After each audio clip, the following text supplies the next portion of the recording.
est dans un espace boisé qui se trouve sur la commune de la Teste-de-Buch, qui était une zone relativement préservée, naturelle, que les habitants connaissent bien. Et aujourd'hui, on travaille ici sur un projet d'amélioration de la gestion du risque inondation.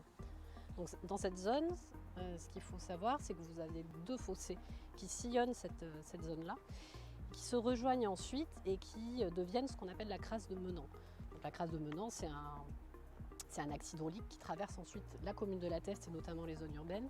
Et c'est un axe qui présente des problèmes d'inondation assez importants en hiver. Donc l'objectif ici, c'était de venir travailler en amont de cette crasse. Donc on est en haut de ce qu'on appelle le bassin versant, pour forcer les eaux finalement à s'étaler, à ralentir leur course avant d'arriver sur les zones urbaines.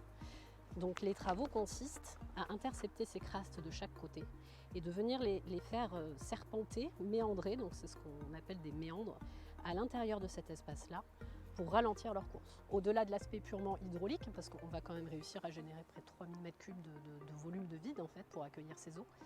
Le deuxième objectif, c'était effectivement de venir restaurer une ancienne zone humide qui était trop sèche en ramenant de l'eau.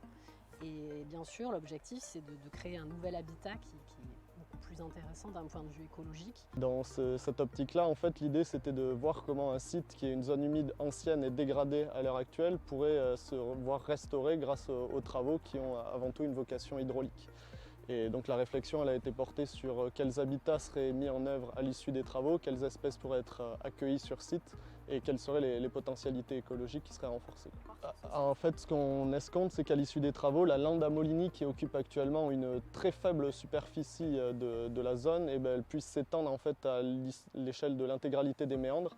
Et vu que c'est une espèce caractéristique de milieu humide, cette végétation, on espère qu'elle va réattirer tout le cortège faunistique et floristique de milieu humide qui y est associé. Même s'il faudra être attentif au développement d'espèces exotiques envahissantes ou de la fougère qui est localement présente également. Les travaux de terrassement, on va travailler finalement sur des faibles hauteurs, c'est-à-dire qu'on a des méandres qui vont faire maximum 50 à 70 cm de hauteur, donc c'est vraiment on travaille sur les couches superficielles, on ne va pas du tout créer des très grosses masses d'eau, donc c'est vrai que ça va rester relativement intégré par rapport à l'espace.